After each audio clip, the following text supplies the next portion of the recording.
It's time for the Wrestling Observer Extra. One more time for old time's sake. With Dave Meltzer, right here on The Law. Live audio wrestling. And let's go. We're now smoking with the best. Welcome back. Hour two, that is, of The Law. Still to come, of course, title bout trivia. We have only two lines open right now, so those will be our two players. If you wish to play, you know the phone number, but it is, of course, 1-855-591-6876. Keep in mind, it's Father's Day. Just saying. Alrighty, and Father's Day for WWE was Money in the Bank. Dave Meltzer joins us now from the Wrestling Observer newsletter. Dave, predictable winners, I think, but what did you think of the finishes? For the most part, pretty bad. Yeah. I thought that the work of the wrestlers was good, with the exception of Naomi and Lana, as far as the opportunities they were given. Nobody stunk up the joint that was given an opportunity to have a great match, right, or even a good match. But they were all hampered by flat finishes, all the way through. I mean, the men's Money in the Bank was a great match, really great. Yeah. So I can't say nothing bad. And I don't, whoever they picked to win, that's fine. And I actually didn't think the finish was too bad. It was, a heel went over, so you're going to have a little bit of flatness. But the last couple of minutes with AJ and Nakamura were great. But the New Day match, I just thought that those guys were having a great match, and the finish just killed it. Yeah. And the women's match. Women's Money in the Bank match, I thought just the wrong finish. Yeah, Dave. Wrong finish. We just had a caller call in and put it this way. The first ever Women's Money in the Bank match, and a man won. Well, yeah. I mean, it's like they were there, you were trying to build up history, and then you get a joke. Yeah, exactly. And it's like that's not what they needed, and they worked hard, too, and to be saddled with that finish. And it's been a lot. I mean, if you really look, I've been thinking about this right after the finish, because there were so many matches that involved Charlotte, Sasha Banks, Bayley, Natalya in the last year or so, where you go in and go, you know what, they're going to, they're being put in a spotlight and on a pay-per-view, and they're going to really deliver. And so many times the finish has been terrible. Yeah. And it takes them down. And they really never get the chance to have that blow-away match, even when you think, okay, this is the chance. Right. And then somehow, something stupid happens, and it's out of their control. And now, coming out of the women's match, Dave, for the Money in the Bank, do you think that they're actually going to do a rematch on SmackDown? Don't you think? Well, it sure seems that way. I mean, I understand the ratings are really low, and I'm guessing maybe that's one of their ways to build up the ratings. But I think as soon as you make stuff so common and do it on the regular TV, you take the kind of luster off it. But you're right. I mean, and I think that the thing is though is it's a network show. Like before, when TNA and sometimes WWE would do this, where you pay $50 to see this special match, and they give it away for free, a couple days later on television. Right. But in this case, because the network is such a low price, it's not quite as bad. But it does make you think, my God, there's so many hours that you have to invest in WWE to keep completely up with it, and it feels like you could have skipped this whole show except for the main event, and you'd have missed nothing. And I mean, and you could have even kind of done this what they did, but then have Shane McMahon or someone come out and he just starts the match again. I don't understand why the head of the brand wasn't at his brand specific pay-per-view. Yeah, that makes no sense to me. He wasn't booked, and they were concentrating more on building ratings for Tuesday, and I guess they felt, after this last Tuesday that they've got to do it. Yeah. To keep with wrestling, looking at tomorrow, Monday Night Raw, Roman Reigns is supposed to make an announcement. Is this in regards to SummerSlam, Dave? The plan was SummerSlam, unless they do something with Braun Strowman attacking him and we never see the announcement. I mean, after tonight, I could see that happening. Yeah, I mean, it's possible. I don't know. Well, you hinted, Dave, on your website today that there was rumors that it might be something with him and Taker. Is that just a? WWE's been throwing that out, but that may just be for the video game, or maybe they're going to bring Taker back. I don't know. It'd be.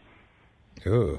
I mean, if it is, that will be the big announcement tomorrow. I mean, but if it's not, it's not. Well, I mean, they do want to make SummerSlam pretty significant this year, do they not? Yeah, I've been told that a couple of times, that there's a lot of ideas to make SummerSlam, something big, unlike these last couple of pay-per-views that just seem like just kind of like there. Holdovers, yeah. Well, one of the complications that they're actually going to have is the fact that, what is it, a week after SummerSlam is Mayweather and McGregor. Yeah, but they're not on pay-per-view, so I don't think that it's that bad of a deal. If they were on pay-per-view, I think that it would be really significant. But, it's a network thing, so I don't see that hurting them at all. I mean, as far as those, whatever it is, 20,000 people that buy pay-per-view, yeah, it'll probably hurt them a little bit. But, not, how much is that, 5,000 buys? You know what I mean? So 5,000 buys for them, but let's talk about the buys for Mayweather and McGregor. Oh, yeah. Well, that's going to be a lot. What do you think? Do you think, Dave, that curiosity here for a fight that really has no business happening could break the all-time record? God, it wouldn't be something. But you know what? At one point in time, I believe the all-time record was set by Mike Tyson and Peter McNeely. So think about that. Yeah. Which was nothing fight. Which was just an absolute curiosity joke fight. Yep. So, and that record obviously has been broken many times since, but at the time that set the record. So, it's not like a joke fight doesn't, there's no histories of joke fights drawing when it's something that, just intrigued the public. And all I know is people who I know that really don't talk to me about stuff, when it comes to this, I mean, they're all like asking, like, some of them just go like, is it a joke? How does McGregor have a chance? But they're talking about it. I mean, it's getting an incredible amount of talk. Dave, my big question is, how did they get around the commission in this? Putting a guy in with someone that's got a 49-0 record who's never had even a round of boxing in his life.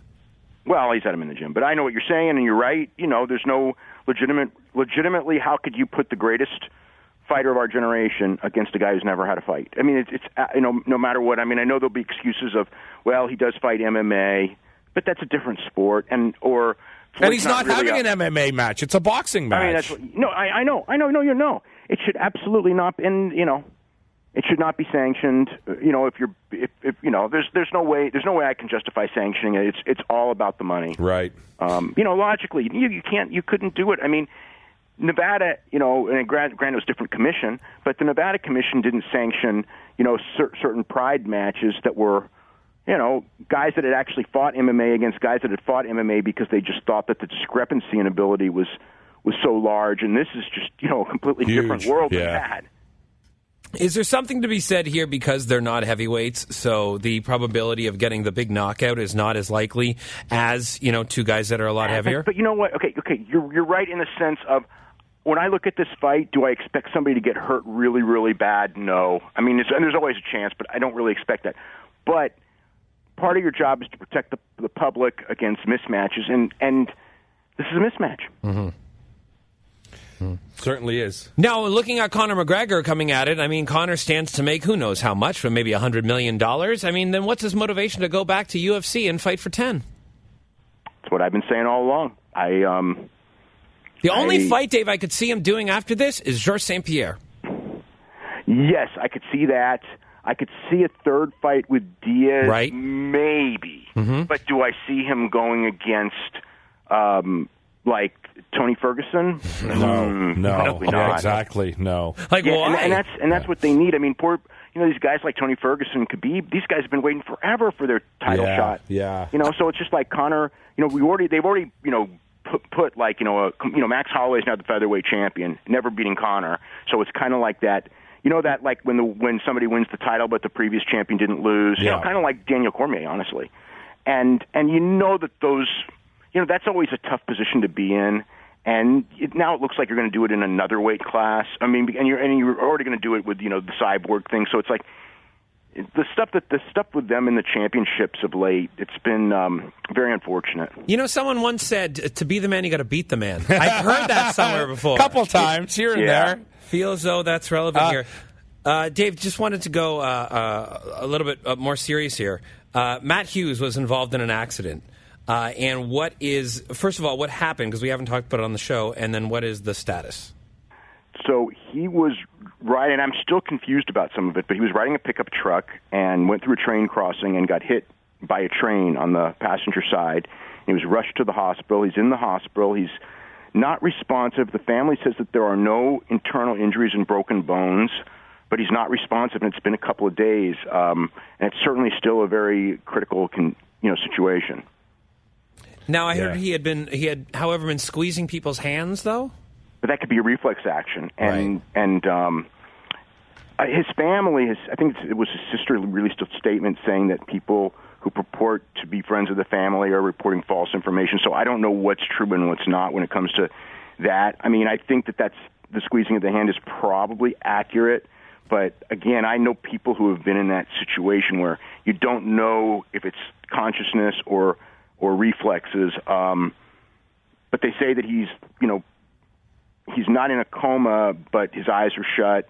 And but I'd like to think that no internal injuries and no broken bones is a fantastic sign. That's a good sign. Yeah. But being hit by a train, I would say that's a pretty good sign. Yeah.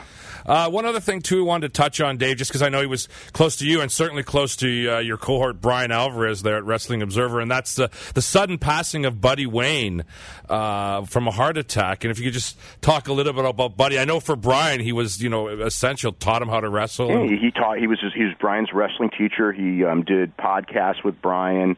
I didn't know him as well as other people on the site. I mean, I knew of him through them, and I did meet him, but it wasn't like, he subscribed to the newsletter, from when he was a teenager through forever.